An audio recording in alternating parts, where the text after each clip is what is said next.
Welcome to the deep dive. Today we're looking into a really fascinating source. Think of it like a user manual for the human soul. Yeah, it lays out this map, basically, of fundamental forces that shape our inner world. Really gets into the building blocks of who we are. Exactly. So our mission today is to unpack this map, pull out the key insights, and, see how this wisdom actually connects to your experience right now. And this source, it introduces this idea of root forces within the soul. It builds on some deeper concepts about reality itself. Okay. It gives us this system of 13 fundamental forces, calls them the very source of creation, but manifested, inside us. And here's where I found it gets really interesting. It lists all 13, sure, but then it spends a whole lot of time just on the first one, Right. suggesting it's like the absolute bedrock. So yeah, we're going to dive deep into that foundational force, figure out why it's seen as so crucial for everything else. Okay, so let's glance at the map first, just briefly. The source lists these 13 root forces, starting from the highest, moving down they are. 1, existence or huvaya. 2, belief, emuna. 3, pleasure or delight, that's tanug. 4, will or desire, ratsan. 5 is wisdom, chashma. 6, understanding, baina. 7, kindness or benevolence, cheesed or haitava. 8, judgment or severity, din. 9 is strength or power, gavura. 10, self-glorification, maybe pride, hitparut. 11, gratitude, hodaya. 12, victory or endurance, nitzwak. And 13, humility, shafela. Okay, wow, 13 forces. That's a whole landscape right there. It is. But like you said, the source really zeroes in on number one, Hivaya existence, the simple fact of I am. So why that one? What's so fundamental about just being? Well, the source argues that this sense of I am, this awareness that you exist, it isn't something we easily grasp or even define, precisely because it's so fundamental.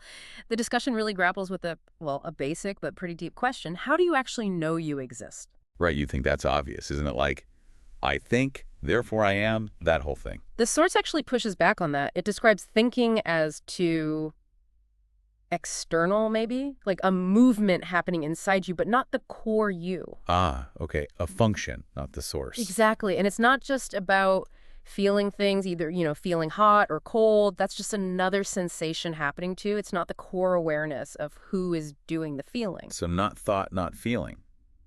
What about just being alive? Or maybe knowing other people see you. Does that count? The source says it's deeper than biological life. I mean, think about it. Someone who's passed away still exists in some sense, right? Yeah. So the sense of existence they're talking about here is something else, deeper than just like vitality and relying on others perceiving you. No, that's not it either.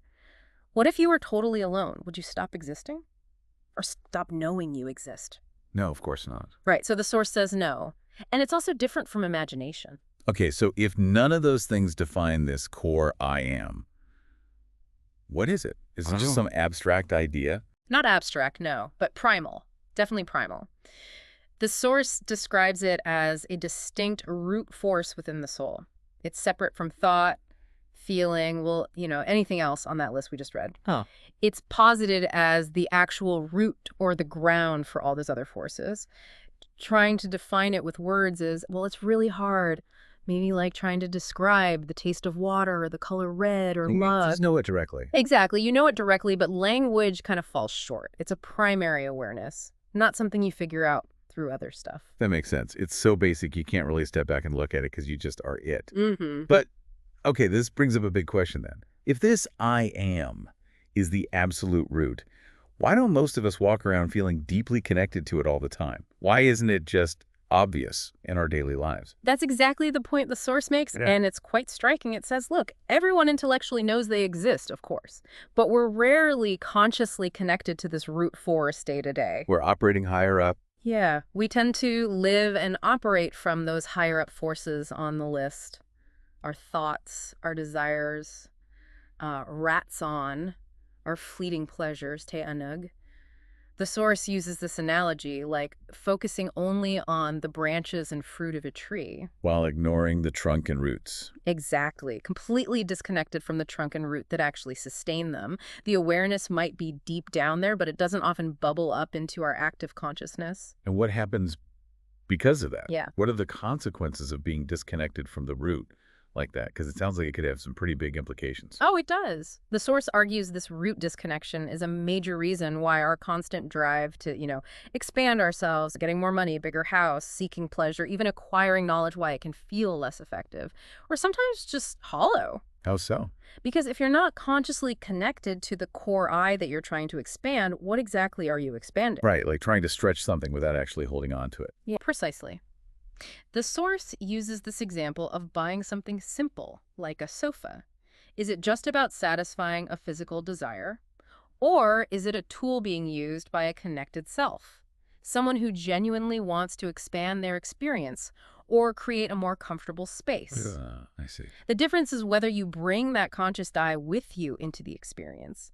Without that root connection, the source suggests, you're often just trying to expand the idea of yourself or the imagination of yourself, not the actual core self. And this disconnection, it suggests, might even be the hidden reason for that, that constant feeling of lack or searching that drives so many desires. Even if we don't realize it. Right. Even if we don't consciously put our finger on it, we feel something's missing, so we try to fill it from the outside with stuff, with experiences, whatever, without realizing the lack might be right at the root of our being, a lack of conscious connection to the I. Wow. Okay, so this isn't just philosophy then. This is practical.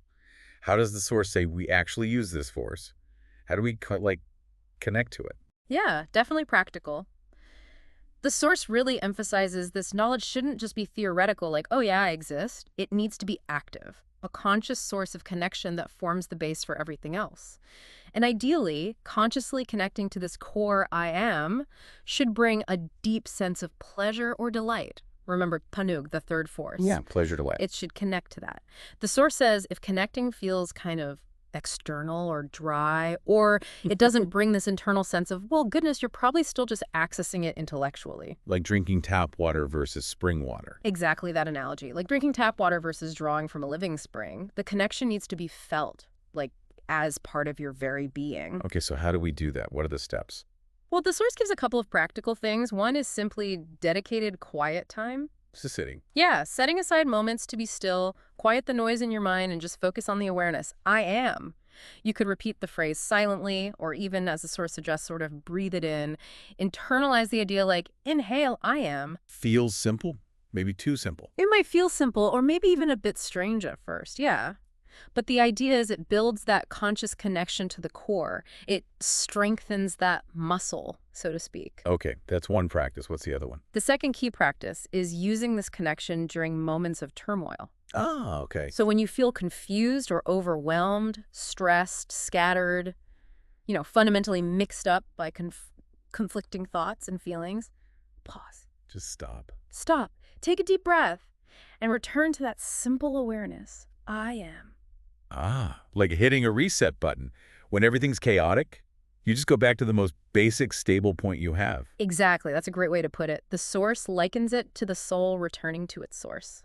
A bit like how sleep helps reset us by returning all the forces to their origin. Right. So by deliberately going back to I am, you find quiet, you find stability, a ground. And that helps dissipate the confusion that happens when all those higher forces are, in disarray because they lack that firm root. But the point isn't just to retreat and stay in that I am state forever, is it? Absolutely not. No, the source is very clear on that. The purpose is not to just retreat permanently. It's to use I am as a home base, somewhere to return to. The recharge. To recenter, yeah. Find stability and then go back out to engage with the world, with its challenges, but from a stronger, calmer foundation. It's meant to be dynamic. Throughout the day, you move out into the world, maybe get a bit lost or confused. Happens to us all. Right. And then you return to the I am ground to recenter before moving out again. Okay, so this sounds like it doesn't just help you solve problems when they pop up, but it might actually help prevent problems in the first place by building your life from that calmer, more structured base. Precisely. Yeah. Yeah, the source highlights that the greatest wisdom isn't just solving problems, it's preventing them. And building daily life consciously from the base of I am, maybe even just starting the day by acknowledging that simple fact of existence. Like the source mentions with the Modani idea. Exactly like that reference. It provides this stable structure. This foundational awareness is the bedrock. And on that bedrock, all the other forces, your thoughts, your feelings, desires, even things like kindness and judgment, they can operate more effectively. And without creating all that internal turbulence that comes from being well, uprooted. Okay, let's try and quickly recap this deep dive then, just focusing on this first force for now. Sounds good. So basically, the awareness of your own existence, I am, or hivaya, it's presented as the deepest, most fundamental power of the soul. It's the absolute root of everything else. And it's distinct from just thinking or feeling or even being biologically alive. Right, and connecting to it. That's not something that just happens automatically for most of us. We tend to live from higher up, like thoughts and desires. Which the source says can lead to that feeling of lack and less effective ways of trying to grow or expand ourselves. Exactly. So conscious connection takes practice, both in quiet moments, dedicated time, and also by deliberately returning to that simple awareness when life feels chaotic or confusing. And doing that, engaging with this root force, it provides a deep sense of calm. Yes, calm. It's a potent tool for navigating confusion, and maybe most importantly, it builds a solid, stable base for genuine growth, for engaging with all the other forces and complexities of life. So you can expand the actual self, the one rooted in existence, not just like external illusions or ideas Yeah. about yourself. That's the idea. The source even suggests that building this internal foundation is the proper base before reaching towards higher concepts, like connection to something beyond the self. Got to build the ground floor first. This whole idea, the simple fundamental force of I am being the root of everything we are, it's incredibly powerful when you think about It it. is. It really invites you to just pause and reconsider where you find your stability, where you're trying to build your life from. Yeah, it really challenges the notion that our reality is just defined by our ever-changing thoughts and feelings or what's happening outside us. It points to something deeper, quieter, right there within. Waiting to be consciously accessed. And used as the bedrock of our being. So as you go about your day, maybe just take a moment, Mm. especially if things feel a bit chaotic, maybe overwhelming, and just quietly acknowledge, I am. See what shifts. Thank you for joining us on this deep dive into the root of existence. Wow, there's definitely a whole lot more to explore in those other 12 forces on that list. Definitely. So here's something to think about.